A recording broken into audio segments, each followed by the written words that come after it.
one of her kids' tie. The first time I met him when we were covering the Wings and Wheels event at the airport in our county. And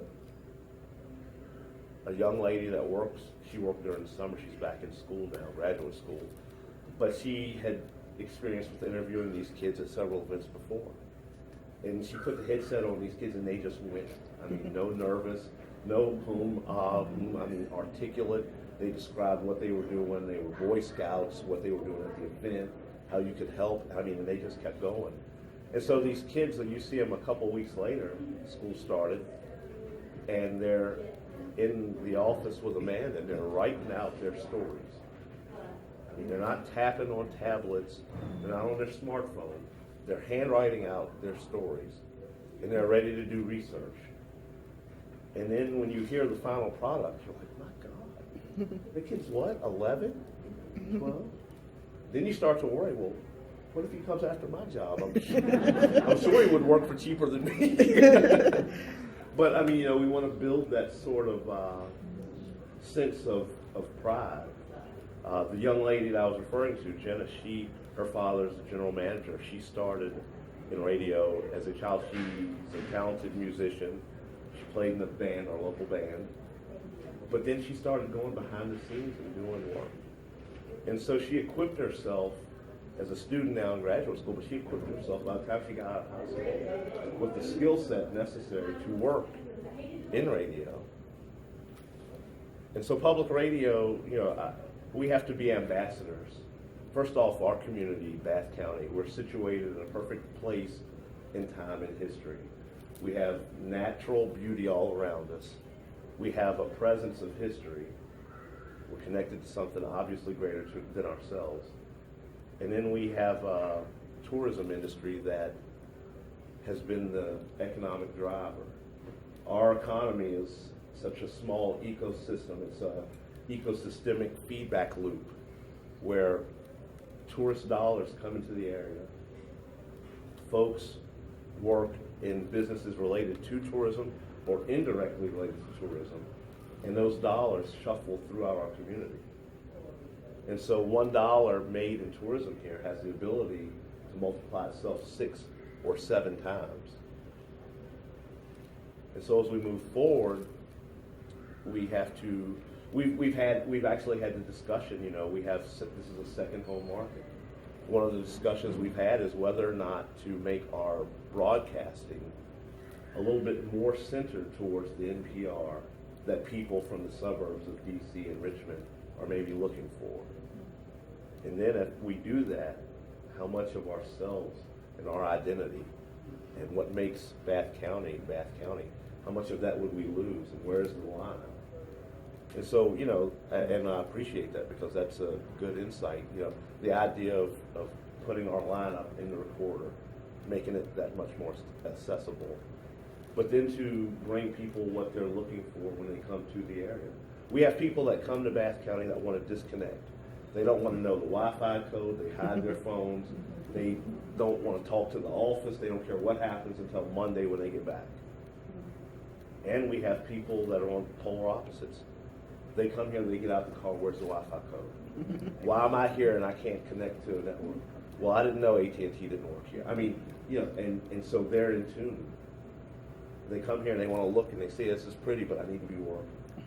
And so, there's a balance, and that's one of the things that we strive to, moving forward, we strive to find the correct balance. And, events like this are important not only to, obviously, the Homestead and to commemorate the 250th anniversary and what it takes, but events like this is important for the folks that are able to come in here and express and share ideas. Not to put him on the spot, but Mr. Garrett, he gave a talk here last week before, 2 weeks ago? 2 weeks ago, and I wouldn't even know how to subsume Charles Garrett under one category because he literally is a Renaissance man in the sense that Charles knows a little bit about everything. He's a naturalist. He is a photographer. He is, I wouldn't even want to go through the list because you'll leave things out, but his talk here and what he gave the people that took the time out of their day to listen, I know they benefited from that talk. Next week, there will be a speaker, historian, Richard Armstrong. Rick Armstrong is unapologetically Bath County, unapologetically Blue Ridge Mountains, unapologetically connected to the best of this area. He has written several books, he's given several talks, and you cannot sit down and listen to Rick Armstrong and not learn something. He has been able to tell the story of Bath County in a way that very few can. We're also in attendance, we have Perlista Henry, young lady who just was a recipient of one of the awards. I'm a board member of Preservation Bath and got some Preservation Bath folks here, but she was a recipient of a Legacy Award for her contributions to, passing down the oral history. I don't know anyone that is so connected to their past in the way she is. She can tell you her great-great-grandmother's name on her father's side. And not only her name, but what she did. And I know my mother has taken trips with her to Richmond, a trip with Richmond. And I know she's taken several trips, to the library in Richmond. She's going back, she's looking up records. She has deeds, she has land trust deeds, she has birth certificates, discharge papers from who fought in what war and when. And so she has made a choice. And it's the difference between, your occupation and your vocation. You get up and you got some kids and you have a mortgage. You need to get up and go somewhere and take care of that. That's your occupation. But some folks are able to wed their life calling, their vocation, and their occupation together. And so she would have taken that path with or without the recognition of anyone, with or without making a penny. Because you have something inside of you that makes you you, and you chase and you follow that. So Bath County is it's not only beautiful, but Bath County is a special place in and of itself because even at an unconscious level, citizens of Bath County have decided to be ambassadors of goodwill and spirit to the community. That doesn't mean we don't got crazy folks here. It doesn't mean that. Doesn't mean that. But when you're in such a small town, people that aren't from here stick out. And so when you have that confused look on your face, or you were supposed to take a left here and you took a right, you can stop and folks already know. Well, hey, how are you doing? No, you missed your turn. No, child, I'll follow you. You can follow me. I mean, and that spirit, that's a genuine spirit in this community. As part of the radio station, what we try to do is capture that and disseminate that. And so that's been something that I pride myself on doing. Again, like I said, I'm a child of the hospitality industry. My folks worked very hard to give me and my siblings the opportunities that we had.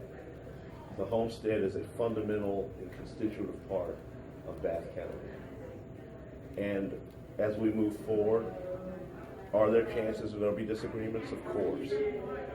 How do we handle those disagreements? With civility. We make sure that publicness, and that's the part of public radio I really like, publicness, that public debate, the public expression of ideas, and that everyone's right to remain, a solid person in the public sphere is taken care of. We open our doors. We're always looking for volunteers. We're always looking for the next story, the next human interest story. And I just want you all to know that we will be there when things are going wrong, we will be there. That we'll be a source of information for you. And whether it takes, Dwayne Kennison and his wife sleeping in a Walmart parking lot just to make sure they can get into the station because they're having so much damage at their home, they're willing to do that. If it means Chuck Nide works the equivalent of about a 34-hour day, and he'll do that. If it means Scott Smith drives down from Holland 2 weeks ago with the flooding that we had to make sure that he can be with me in studio for the morning show, to let folks know that 28 and 92 will close, he'll do that. And so that's our commitment to you. We're like an insurance bond or insurance. You never want to use your flood insurance. You never want to use your fire insurance. The day that you have to cash in a life insurance policy is probably the worst day of your life. And yet, it's good to know that it's there for you. So that's why we exist, and that's who we are. I sincerely thank all of you for coming out. Appreciate you.